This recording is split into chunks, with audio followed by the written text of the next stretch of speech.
Assalamualaikum warahmatullahi wabarakatuh. Selamat pagi sahabat sehat RSUD Banyumas. Senang sekali pada hari ini kita ketemu lagi dalam acara Dopokan Putri Domas. Dopokan seputar materi informasi, dokter, dan orang-orang mumpuni di RSUD Banyumas. Perkenankanlah saya Rina Ambarwati, nutrisionis RSUD Banyumas yang akan memandu Dopokan kali ini. Dopokan Putri Domas kali ini akan membahas tentang tips diabetesi agar tetap bugar selama bulan Ramadan. Telah hadir bersama kita narasumber yang mumpuni, Dr. Nirwan Fatur Rahman, spesialis penyakit dalam yang bisa dipanggil dengan Dr. Nirwan. Beliau merupakan dokter spesialis penyakit dalam di RSUD Banyumas. Assalamualaikum Dr. Nirwan. Ya, waalaikumsalam. Apa kabar? Alhamdulillah. Terima kasih dokter telah mengisikan waktunya di sela kesibukan dokter kali ini. Kali ini kita akan membahas tentang tips agar diabetesi tetap bugar selama bulan Ramadan ya dok ya. Sebelum berbincang lebih jauh, mungkin bisa dijelaskan terlebih dahulu ya dok, apa yang terjadi dengan tubuh kita apabila kita berpuasa? Ya, terima kasih Mbak Rina untuk pertanyaannya. Jadi untuk orang yang mengalami sakit, untuk orang yang sedang mengalami puasa, otomatis dia akan puasanya itu tidak makan hingga mencapai 12 jam. Kalau 12 jam tidak makan, otomatis kadar gula dalam tubuh itu akan turun. Dan otomatis secara tidak langsung pasien atau orang tersebut akan merasa lemah atau merasa seperti gampang lelah. Nah, lalu untuk pada pasien gula, jadi orang pada pasien dengan gula itu cukup sulit ya untuk penanganannya. Jadi harus lebih sering konsul kepada tenaga medis. Jadi pada orang yang mengalami sakit gula pada saat bulan puasa itu kan normalnya pasien akan mengkonsumsi obat.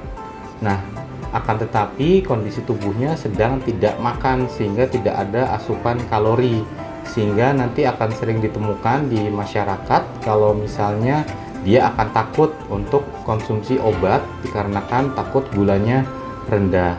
Nah, nanti akan kita jelaskan bagaimana pengaturan seperti pola makan, pola minum, olahraganya, dan juga nanti pengaturan obat selama bulan puasa. Jadi untuk para penyandang diabetes mellitus bisa tenang dalam menghadapi bulan Ramadan dan tetap bisa berpuasa. Oke, ya. Berarti itu kesimpulannya apakah dari diabetes itu tersendiri itu bisa berpuasa nggak dok? Ya. Jadi pada pasien diabetes mellitus jawabannya itu bisa, tetapi ada beberapa catatan. Sering pada pasien diabetes mellitus itu sudah terdapat beberapa komplikasi seperti pasien yang sudah ada hipertensi, ada sakit ginjal. Nah, itu secara keseluruhan harus dibuat stabil dulu. Untuk gula darah pada pasien diabetes mellitus yang bisa dibilang stabil untuk menjalani ibadah puasa adalah di bawah 250 untuk cut point dari gula darah puasanya. Tapi selain dari gula darah puasa harus dilihat juga problem lainnya. Apakah mungkin seperti ada demam atau misalnya sedang mengalami sakit, itu juga tidak bisa menjalani puasa. Jadi penyakit penyertanya harus disembuhkan dulu meskipun beliau itu gula darahnya stabil. Lalu untuk problem lainnya adalah misalnya pada pasien tersebut sudah tua, yaitu usianya di atas 60 tahun. Kan sering ditemukan pasien di atas umur 60 tahun menggunakan obat, tapi yang memberikan obatnya adalah tetangganya, karena dari pasiennya tersebut tidak berani atau tidak bisa untuk menggunakan obat suntik ataupun obat minumnya. Nah, jadi pada pasien-pasien yang sudah tua yang tidak ada orang menemani dalam satu rumahnya, itu juga dari saya tidak direkomendasikan untuk menjalani puasa. Lalu yang ketiga adalah pasien yang sudah mengalami pernah gula darahnya sampai tulisannya HI, high. Jadi dulu pernah mondok, dok, saya pernah datang ke rumah sakit gula darahnya sampai tidak terukur. Nah, yang seperti ini sebaiknya ditunda dulu puasanya hingga nanti kontrol dulu ke dokter penyakit dalam. Dan jika memang ternyata sudah 3 bulan stabil, baru nanti diperbolehkan puasa. Seperti itu. Oke, berarti memang kalau mau berpuasa itu harus selalu berkonsultasi dengan dokter terlebih dahulu ya terkait gula darah, terus juga penyakit penyerta yang diderita seperti itu. Kalau misalkan ingin berpuasa itu kan berarti ada pengaturan obat juga ya dok ya. Nah untuk pengaturan obat maupun jadwal dosis obatnya sendiri itu bagaimana dok? Ya, jadi untuk pengaturan dosis ya, untuk pengaturan dosis kita bagi dulu jadi dua. Yang pertama ada yang obat minum dan ada yang obat suntik. Biasanya yang paling sering tuh obatnya namanya metformin. Nah itu obat yang kalau Anda lihat itu plastiknya warnanya biru, terus tabletnya putih-putih, gede-gede.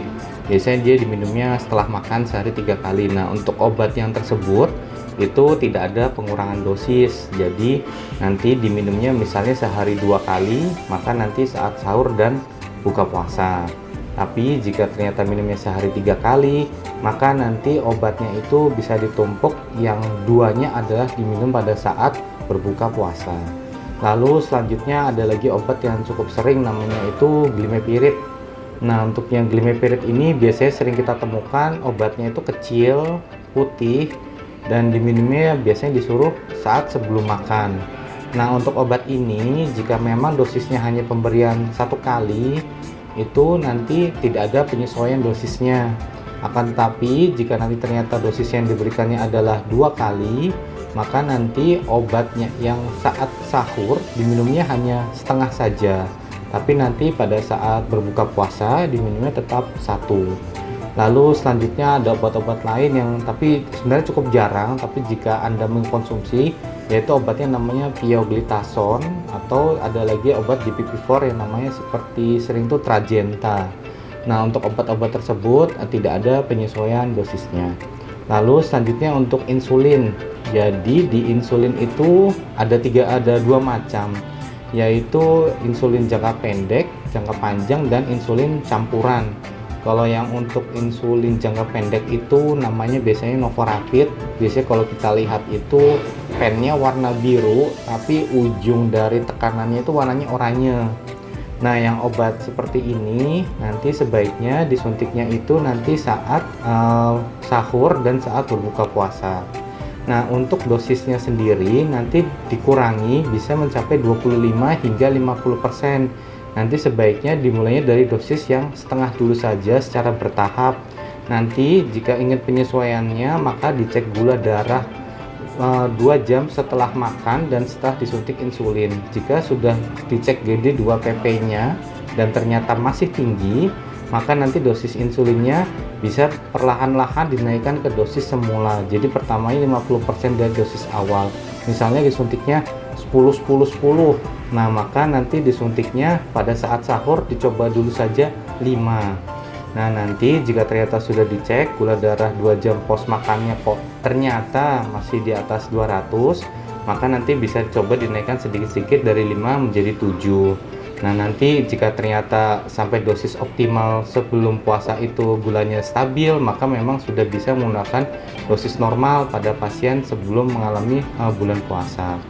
Lalu untuk dosis lanjutannya adalah dosis yang jangka panjang, yang biasanya kita juga sering ketemu dengan dosis campuran seperti Humalog Mix atau Novomix atau Rizodex. Nah untuk obat yang seperti ini pemotongan dosisnya jika disuntiknya sehari 2 kali, maka saat buka puasanya sama seperti Novorapid, yaitu dosisnya full. Akan tetapi pada saat sahurnya nanti dipotongnya adalah cukup 25% saja. Jadi jika misalnya pasiennya disuntiknya adalah 10-10 dengan obat yang namanya Novomix atau Humalog Mix atau Rizodex, maka nanti saat sahurnya itu disuntiknya hanya 75% dari dosis awal, yaitu hanya disuntikan 7 unit saja. Lalu karena obat ini adalah jangka panjang, maka kita mengevaluasinya tidak perlu per hari. Beda dengan yang Novorapid tadi, karena Novorapid tadi kerjanya jangka pendek, maka kita evaluasinya bisa 2 jam setelah makan. Akan tetapi jika obat yang insulin jangka panjang, kita tidak perlu mengecek yang gula darahnya yang setelah makan, kita ceknya gula darah yang puasa saja.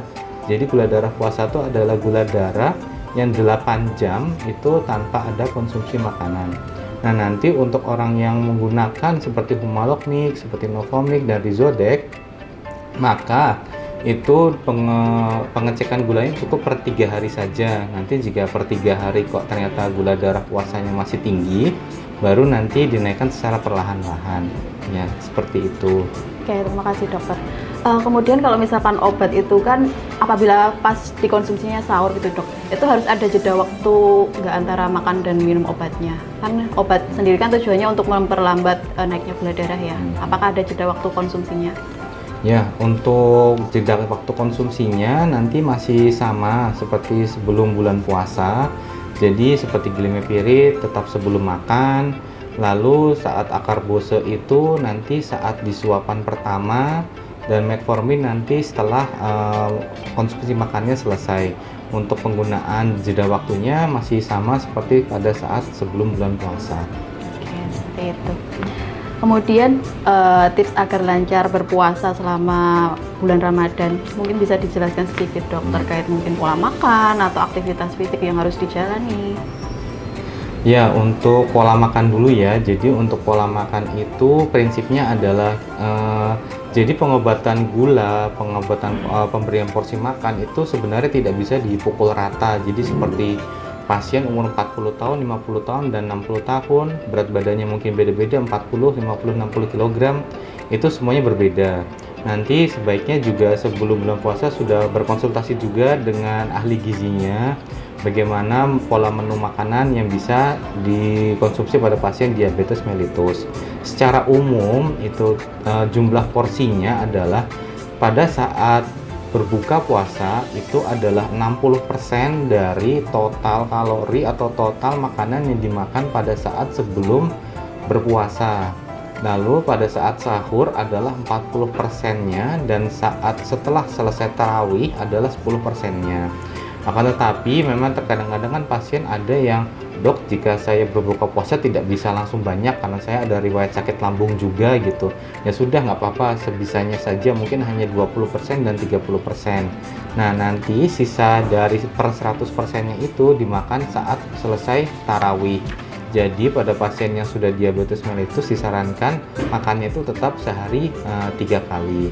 Lalu untuk minumannya ini dengan catatan ya, dengan catatan pasiennya itu tidak ada gagal ginjal dan gagal jantung. Jika tidak ada gagal ginjal dan gagal jantung, maka minumnya minimal adalah 6 hingga 8 gelas sehari. Nah, itu adalah minimalnya. Jika memang nanti dirasa lebih butuh di atas 8 gelas juga diperbolehkan. Lalu untuk aktivitasnya olahraga seperti biasa dipersilahkan. Mungkin disarankan adalah saat sore saja. Jika memang pagi ingin berolahraga silahkan, tapi jangan olahraga yang berat.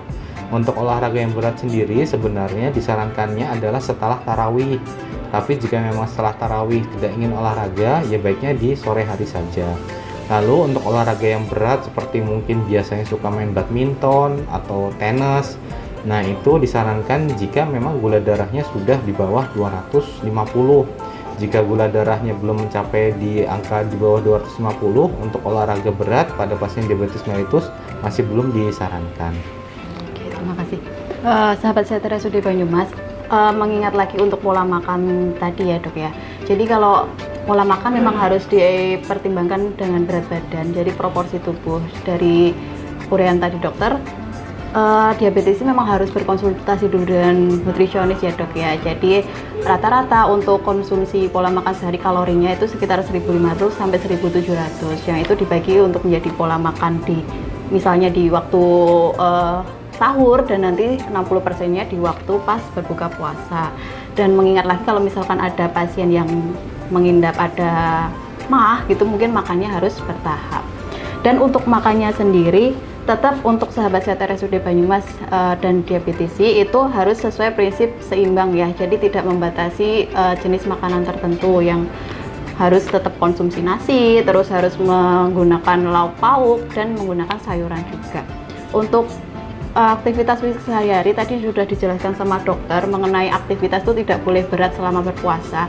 Mungkin yang aktivitas ringan seperti jalan kaki ya dok ya, bisa sekitar 10-30 menit dianjurkan ya dok ya. Oke, seperti itu. Kemudian ini sebentar lagi kan juga akan merayakan lebaran ya dok.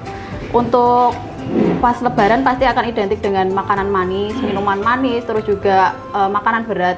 Pasti setiap rumah juga ada opor ataupun ketupat. Nah, ada tips sendiri nggak dok untuk menjaga pola makan pada saat lebaran? Ya, yang ini agak ini ya, agak butuh penyesuaian ya. Jadi memang secara umum untuk orang sakit gula itu kan pola makan harus dijaga. Akan tetapi ya insya Allah saya paham jika pada saat lebaran itu maka pola makan pasti akan sangat berbeda dan akan kalorinya tinggi. Jadi jika untuk sebuah analogi, untuk karbohidrat kalorinya itu kan 4, tapi untuk lemak kalorinya 9. Jadi sebenarnya per 1 gramnya karbohidrat dengan per 1 gramnya makanan berlemak kalorinya itu hampir 2 kali lipatnya. Apalagi kalau makannya opor, rendang. Nah, itu kan pasti nanti gulanya akan sangat tinggi. Tetap saran terbaik saya adalah menjaga makanannya tidak berlebihan, apalagi seperti contoh nastar. Nastar itu memang diperbolehkan, nggak apa-apa jika memang ingin, akan tetapi perlu diketahui nastar itu terdapat mentega, terdapat gula, terdapat telur yang itu malah kuning telurnya.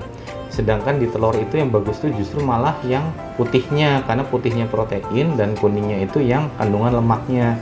Sehingga tolong diwaspadai untuk makanan-makanan yang mungkin kesannya kecil tetapi sebenarnya kalorinya besar. Contoh lagi, otomatis kalau kita makan opor pasti kerupuk ya, itu nggak mungkin nggak. Betul. Baik itu kerupuknya kerupuk pink, udang gitu kerupuk ya. udang, kerupuk putih. Itu kerupuk putih aja untuk per 3 bijinya itu kalorinya bisa nyampe 400. 400 itu kan berarti hampir dengan satu porsi nasi ya. Betul. Nah, itu harus diperhatikan. Lalu jika memang ternyata kok dok, maaf saya ternyata terjadinya makan sebanyak ini. Nah, itu sebaiknya dicek gula berkalanya. Jadi pada saat setelah lebaran jika memang ternyata kok akhirnya makan makanan seperti itu, sebaiknya dicek gulanya apakah sampai di atas 300 atau tidak. Dan jika sampai di atas 300, maka itu menjadi alarm untuk Anda biar nanti besoknya jangan setinggi itu. Sedangkan nanti untuk pengaturan dosisnya, dok ini gula saya sampai 300 semenjak lebaran, nanti sebaiknya berkonsultasi lagi dengan dokter dan ahli gizinya agar nanti bisa kita atur kembali. Seperti itu. Ya, terima kasih dokter, sangat luar biasa sekali. Memang kalau misalkan pas lebaran pasti rata-rata asupannya meningkat ya untuk asupan gula. Dan harus selalu menjaga atur pola makan sebelum maupun sesudahnya. Terima kasih dokter atas informasi materi yang sangat bermanfaat. Jadi kesimpulannya untuk sahabat sehat RSUD Banyumas yaitu kita harus selalu kalau misalkan ingin berpuasa menjaga kadar gula darah. Harus selalu konsultasikan dengan dokter terkait pola pemberian obat maupun jadwalnya. Kemudian untuk tips makannya yaitu sebelum pas sahur yaitu konsumsi makanan tetap satu porsi makan yaitu mengandung ada karbohidrat dari nasinya atau mie ataupun roti, kemudian mengandung protein hewani dan nabati dengan satu porsi lauk misalnya telur atau ayam dan protein nabatinya yaitu tahu atau tempe. Kemudian terdapat juga sayur, jadi sayur itu tidak lupa harus selalu dikonsumsi karena serat itu untuk memperlambat kenaikan gula darah juga. Dan untuk snacknya sendiri nanti ada jeda antara makan utama, jadi bisa setelah setengah jam itu bisa konsumsi susu atau konsumsi roti gandum yang tinggi serat. Tuh. Untuk aktivitasnya sendiri, nanti kalau misalkan sahabat sehat RSUD Banyumas ingin beraktivitas bisa melakukan jalan kaki 10-30 menit di sore hari. Apabila tidak memungkinkan, sahabat sehat dapat melakukan gerak aktif saja. Jadi tidak perlu dipaksakan karena sesuai dengan kondisi fisiknya. Kemudian untuk saat lebaran nanti diperhatikan kembali bahwa untuk asupan makan harus selalu diingat, dipertimbangkan apa yang sudah dikonsumsi karena makanan yang tersaji biasanya lebih banyak yang mengandung gula maupun lemak seperti itu. Jadi harus dipahami porsi yang sudah dikonsumsi. Untuk makanan juga lebih baiknya selalu dikonsumsi bertahap. Jadi tidak langsung banyak yang dikonsumsi, misalnya berbuka langsung minum es buah ataupun makan makanan utama langsung snack itu tidak dianjurkan. Lebih baik bertahap dengan porsi yang sedikit demi sedikit, dan tidak dianjurkan untuk konsumsi makanan atau minuman yang terlalu manis penggunaannya seperti dengan susu kental manis. Jadi lebih baik berbuka ataupun sahur itu dengan minuman air putih. yang dianjurkan sekitar 6-8 gelas per hari. Terima kasih ya dok ya, sudah memberikan informasi yang sangat bermanfaat dan meluangkan waktunya bersama kami. Tak terasa sudah di penghujung acara. Terima kasih juga untuk sahabat sehat RSUD Banyumas yang selalu mengikuti acara ini. Mari selalu ikuti acara ini di lain waktu dengan narasumber dan materi yang berbeda. Jika sahabat sehat RSUD Banyumas ingin memberikan usulan terkait tema, judul, ataupun isi materi, dapat menuliskan di kolom chat atau komentar. Saya Rina Ambarwati, pamit undur diri. Wassalamualaikum warahmatullahi wabarakatuh. Jangan lupa klik like, share, and subscribe. Terima kasih.